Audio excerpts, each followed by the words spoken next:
Once again, welcome everybody. As we continue from the American Legion post, one of the things that I had mentioned is that we have another celebration here tonight.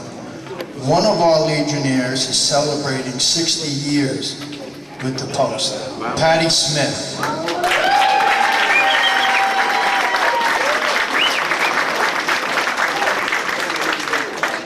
And I can't even begin to tell you how proud we are of Pat. He's not only a Legionnaire, but he's always been an active Legionnaire. He's a past commander. He's went through all of the different ranks. Anytime the Legion needed help, Patty came up, and he was always there to help. And today he's still helping. He's still Sergeant at Arms and still tremendously busy. And Patty, we love you, and we can't thank you enough.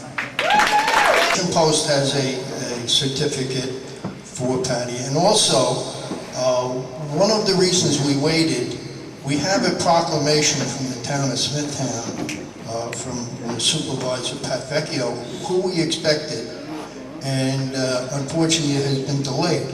So I'll fill in for the supervisor. Okay, and I'll read the proclamation if you don't mind. It'll only take a minute. Whereas today, September 6, 2013, we join with the Donald C. Munro Post 944 American Legion Kings Park in honoring Pat Smith for his many years of community service in the armed forces and most especially in the field of Veterans Affairs, and having achieved the milestone of 60 years member of Post 944. And whereas Pat enlisted in the United States Marine Corps in 1950 during the Korean War and served through 1954 and rose to the rank of sergeant. And whereas Pat returned from the service in 1954 and became a member of the Donald C. Munro Post 944 American Legion Kings Park. And whereas Pat was born and raised in Kings Park and has lived there all his life, and upon his return home, married his lovely wife, Arlene, and they are the parents of 3 girls, Kerry, Christy, and Karen, and are the proud grandparents of 7. Now, therefore, I, Patrick Vecchio, supervisor of the town of Smithtown, together with the town board, do hereby extend our congratulations and best wishes as he is honored here tonight. In witness thereof, I have hereto set my hand and caused the seal of the town of Smithtown to be affixed this 6th day of September in the year 2013, and is signed Patrick Vecchio.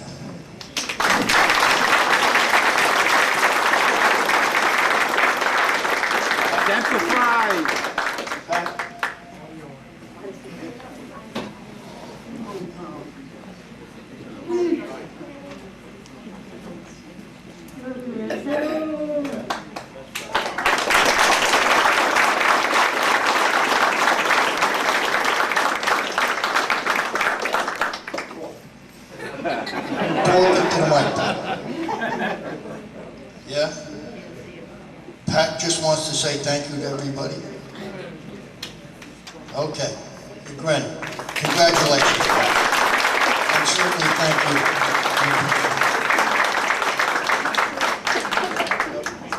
Pat.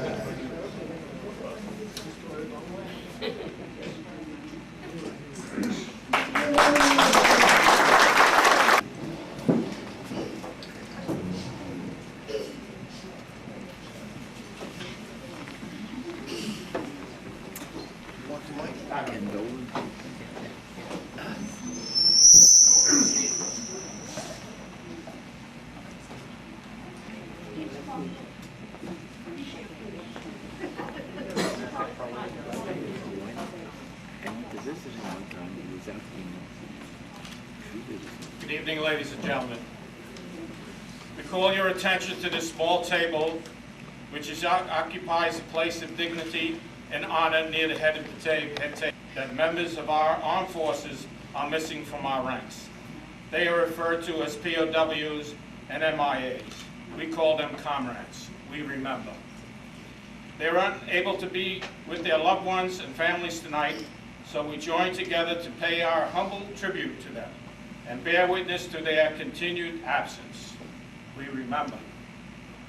This table is set for one. It's small, symbolizing the frailty of one prisoner alone against his or her suppressors. The tablecloth is white, symbolic of the purity of their intentions to respond to their country's call to arms. We remember. The single red rose in the vase signifies the blood they may have shed in sacrifice to ensure that freedom of our beloved United States of America. This rose also reminds us of the family and friends of our missing comrades who keep the faith while awaiting their return. We remember.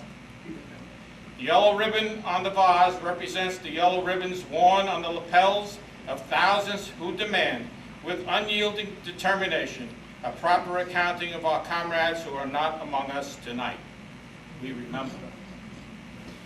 A slice of lemon is on the plate, reminding us their bitter fate.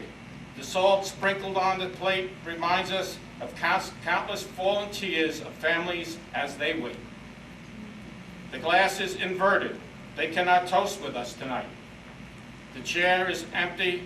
They are not here. We remember.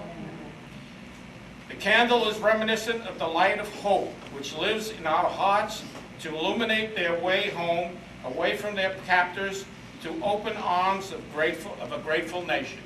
We remember. Let us pray to the Supreme Commander that all our comrades will soon be back within our ranks. Let us remember and never forget their sacrifice. May God forever watch over them and protect them protect them and their families. Thank you very much, ladies and gentlemen.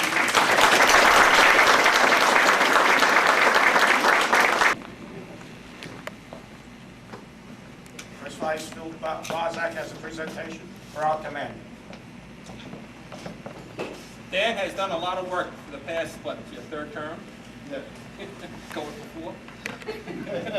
But he's done a lot of work for the post over the past couple of years, and we decided to give him a plaque today in recognition of that. I'll read it to you. Presented to Commander Dan Ryan in recognition of your loyal and dedicated service. Presented by the Donald C. Munro Post 944, this day, September 6, 2013. Commander.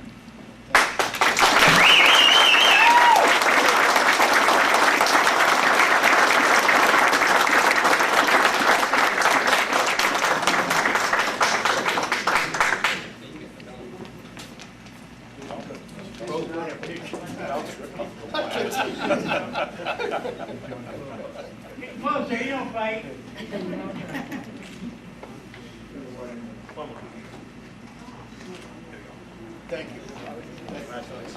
The Post has a very good friend of ours. He's the town historian, Brad Harris. And I've asked Brad to tell us a little bit about our history. So Brad, if you would, please.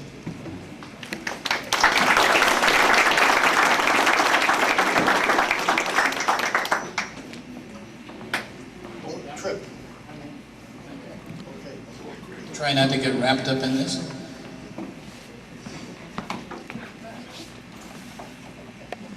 Good evening, ladies and gentlemen. Thank you for having me tonight. Tonight, as we gather to celebrate the 90th year of existence of your post, the Donald C. Munro American Legion Post number 944, it is fitting and proper that we take a few minutes to look back on the story of the founding of the American Legion and the Post 944 in Kings Park. I have to put my glasses on, I can't see. I think most of you know that the American Legion had its birth in Paris, France in 1919. Theodore Roosevelt Jr. is credited with having first suggested the idea of a veterans organization. It was his belief that such an organization was needed to meet the needs of veterans in the post-war period. The idea gained such popular support among the ranks of the American Expeditionary Forces in France that in March of 1919, a three-day meeting of military representatives was held in Paris to establish such an organization, and the American Legion was born. The need for a veterans organization was brought home forcibly to many young men when they came back from the war to discover that no employment opportunities awaited them. Many veterans returned home with illnesses, disabilities, and injuries that made it impossible for them to work even if they could find employment.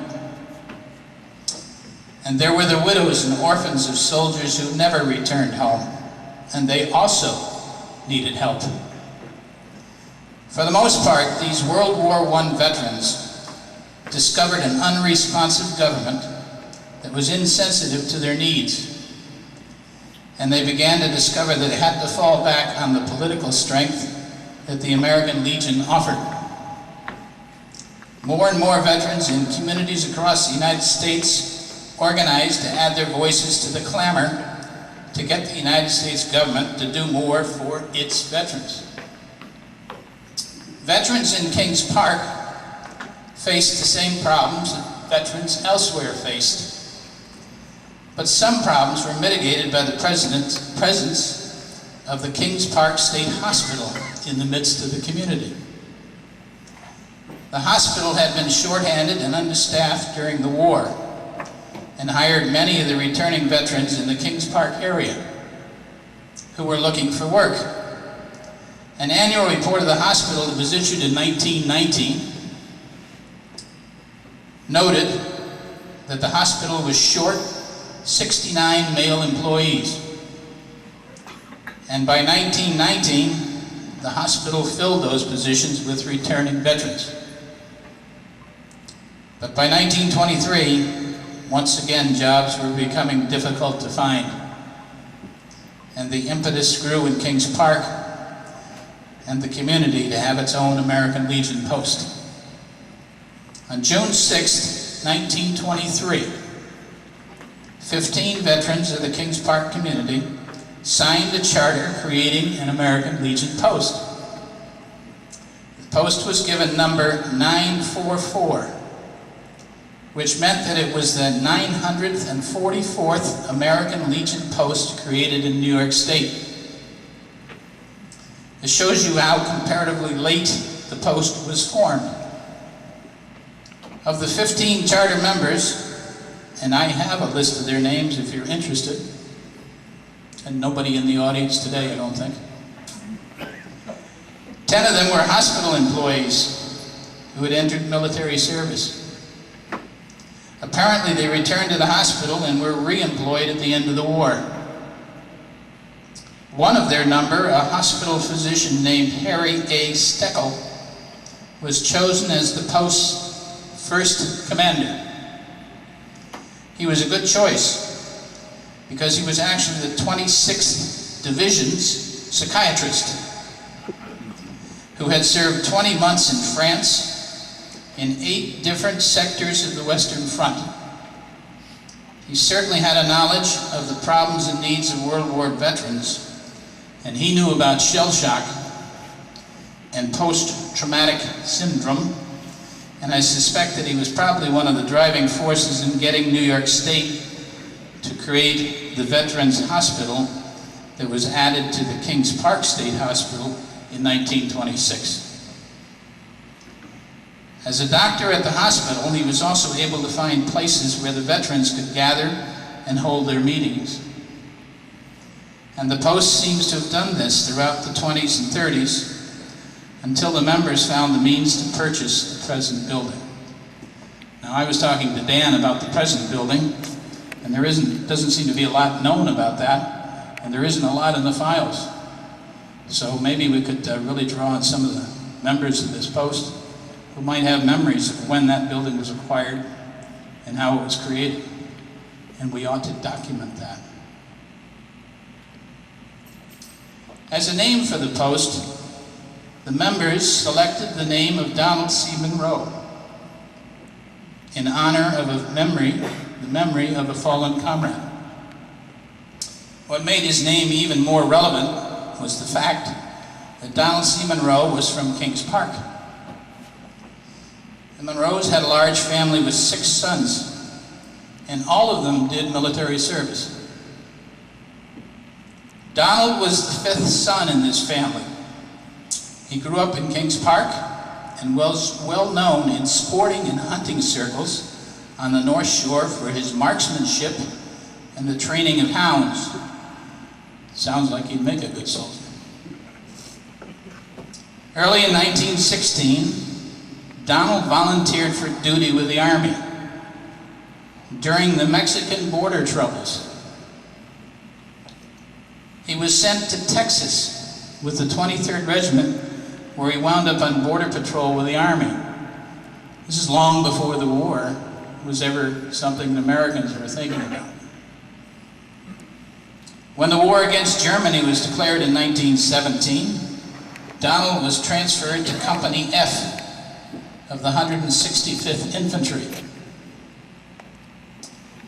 The 165th Infantry was part of the 42nd Division, the outfit that was known as the Rainbow Division,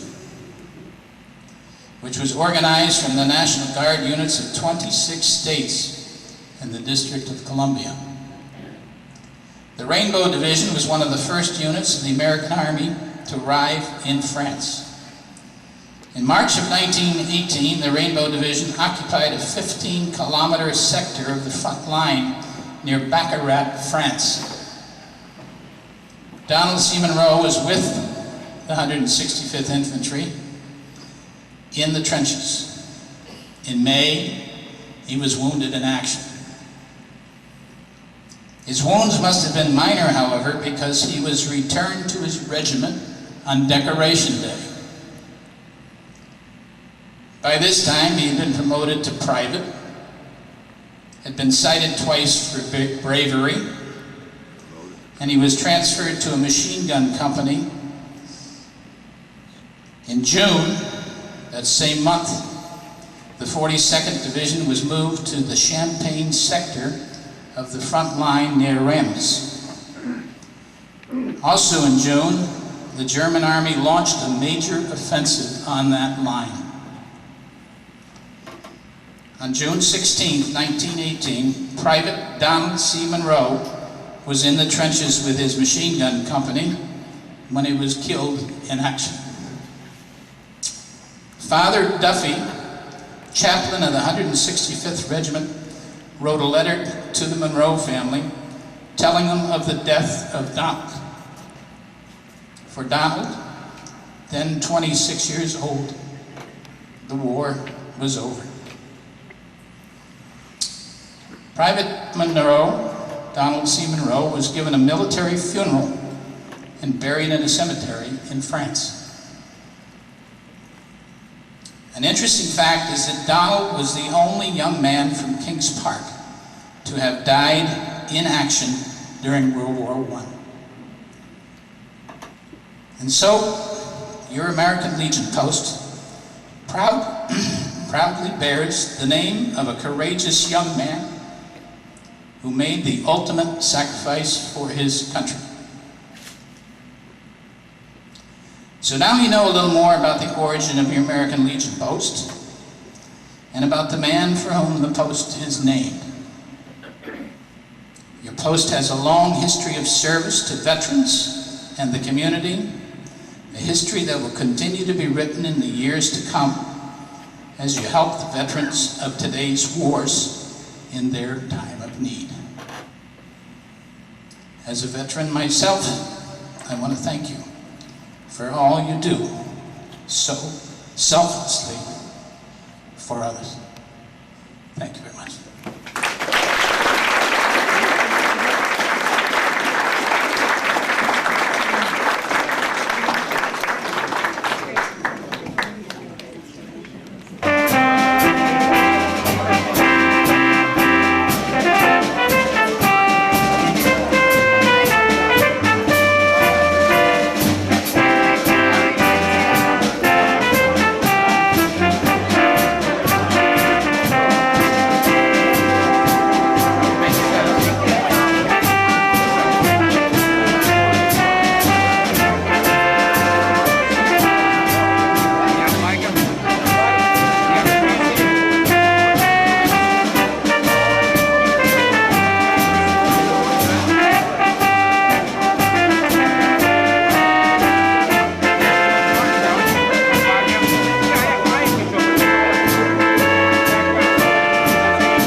shooting dice. At the end of the bar walked a girl named Doris. She was nice. He cast his eyes upon her. Trouble soon began. Lord learned a lesson about messing around. Once above his guy was brown. Baddest man in the whole damn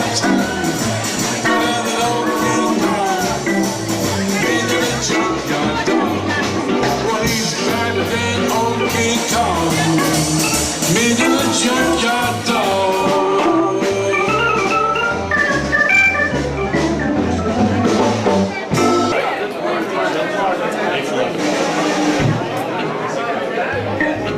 Yeah, you gotta stop fooling around with that camera.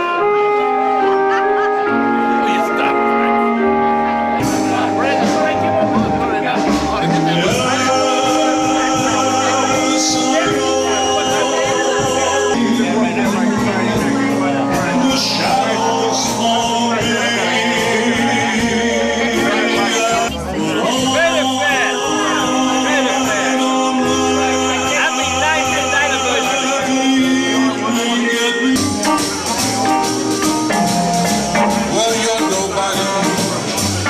Till somebody loves you. You're nobody till somebody cares. You may be king, you may possess the world and its gold, but gold won't bring you happiness. When you're growing old, the world stays the same. You never change it. Sure as the stars shine above, you're nobody till somebody loves you. Find yourself somebody to love.